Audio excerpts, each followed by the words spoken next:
Kelsey The Athletic. J.B., what did you like overall about tonight's win?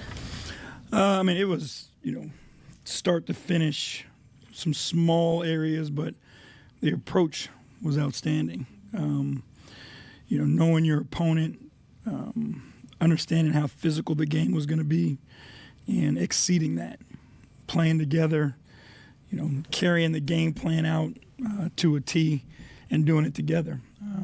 All things that our guys have done the majority of the year, but put it on full display tonight. Did you get a sense at all, I guess, of like a sense of urgency, like in a way, just kind of coming off of the Nuggets and the Hawks game at all, and coming into this game? Yeah, we had conversations like we always do. Like this isn't just when we're in the gym together, we text messages, conversations, about the importance of what's in front of us. And, this was a big game for us, just to kind of get ourselves back on track and get our feet under us. After more so, the second part of that back-to-back, we knew we would be tested. I thought we executed the game, properly offensively, and took advantage of where we had our strengths. You're a writer, 93 fan. J.B., you talked about early before the game, taking care of the basketball, going against their physicality.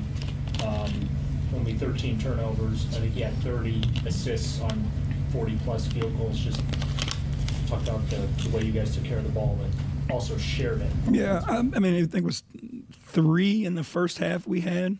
But what that did was limit their fast break opportunities. They only had 6 fast break points, on the night. Again, that's execution of the game plan. That's taking advantage of what you see. Right? That's thinking the game and understanding where, again, you can beat your man. But now it's a matter of what the second guy is going to do and the reads that you have to make from there. That is playing through physicality and playing through contact, and then keeping your composure to continue to do it time and time again. If you turn the ball over versus this team, you're going to have a hard time winning. And I thought our guys were great tonight taking care of it. Another spectacular scoring effort from Donovan. He probably won't receive many MVP votes, but I think it's fair to say that for you guys, he's been your MVP since coming here. Just you touch on just the impact, not just tonight, but just overall on this team and the shot in the arm he's really given you guys. He gives us a guy, who can take over games. He's a guy who shines in the brightest moments. You think about, and we talked about it before, but, how many guys' numbers go up in the playoffs, right? Like, that's extremely difficult to do when defenses are focused on slowing you down and stopping you. But, most importantly is he's a part of the team. And I can't speak enough on that and how valuable that is from a guy who has the ability that he has, that his decision to never separate himself and just be a part of it, that's the most important thing. Joji, going off Daryl's point about protecting the basketball, how good was Darius tonight? 11 assists, not a single turnover. That's what, we're asked before, like where Darius's growth was. And that was it, right? That's thinking the game, that's understanding the game, that's orchestrating the game, that's making the defense pay for whatever decisions that they make. And again, he knew we needed it.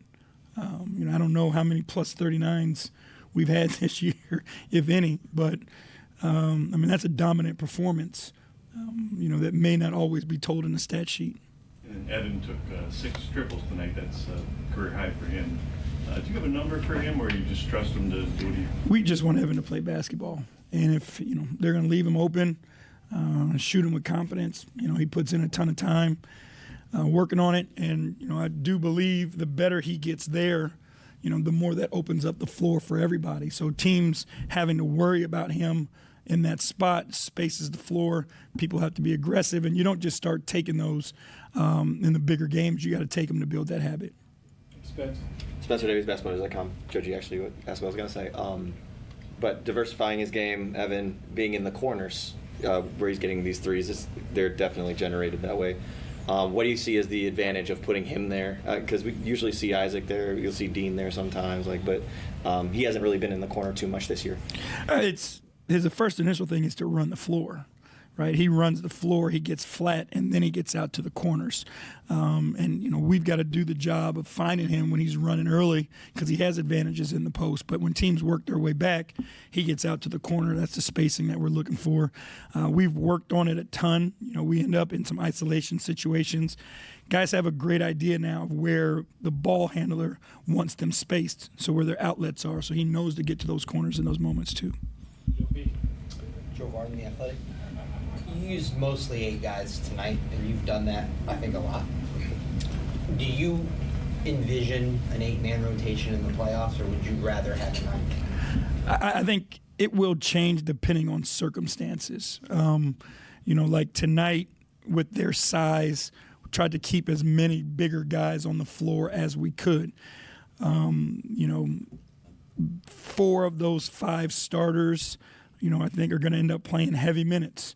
So now we're just trying to piece the guys around them that night, fit the matchups best. So, 8, 9 will probably be the most, and it could depend on, our opponent and what we need in the moment. The frequency, as you know, of games slows down in the playoffs, so you get a little bit more rest. But you just said it. Your main guys are going to play major minutes. So do you need to prioritize rest for them over these last 20, or do you got to make sure you make the playoffs and get the 4 seed? What's the priority? So our plan is, those guys are going to play minutes. We are fortunate the way that the schedule breaks down. We only have 1 more back-to-back. Mostly, we got at least 1 in between. We've been, today with this one, we've got 2 in between. So what our priority is going to be is off-day management and making sure that those guys are fresh for 7 o'clock or whenever tip-off is, but not losing, the individual skill stuff that you may find slippage if you're not doing the work. So that's our plan, managing with the training staff, the weight staff, nutritionists, and all that stuff. That, down days are valuable down days, but in preparation for tip-offs. Chris Fedor, Cleveland.com. Hey, J.B. What's up, Chris? Statistically, coming into tonight, February was Donovan's worst month. What did you see that was different from him? He was there when we needed him most. And I think that's who Donovan has been, not just here, but throughout his career. Whenever, the lights shine the brightest, Donovan shows up. We had conversation this morning, and, he said he got me. And we trust him, and he got it done. What did you say to him before he said, I got you? I'll keep that between us. And then you talked before the game about just the physicality of the Raptors and how handsy they are. How did you feel like your guys handled that, and how much do you think playing against them the previous 3 times helped with that? I thought they did a great job. We talked about 3 turnovers in the first half. Playing against this type of team, this is what the games look like when you move forward. These last 19, 18, whatever it is that we have left, every possession is going to matter. The physicality is going to increase. Can you be the team that's hitting? And I think that's what we did a good job of, is we didn't allow their physicality to rattle us. We turned that into a strength and started playing downhill and playing at speed. So as their aggression was moving them forward, now we had an advantage as we were playing downhill, and I thought it created some great stuff for us. Last one, John. John Miller, Sports Illustrated Media Group.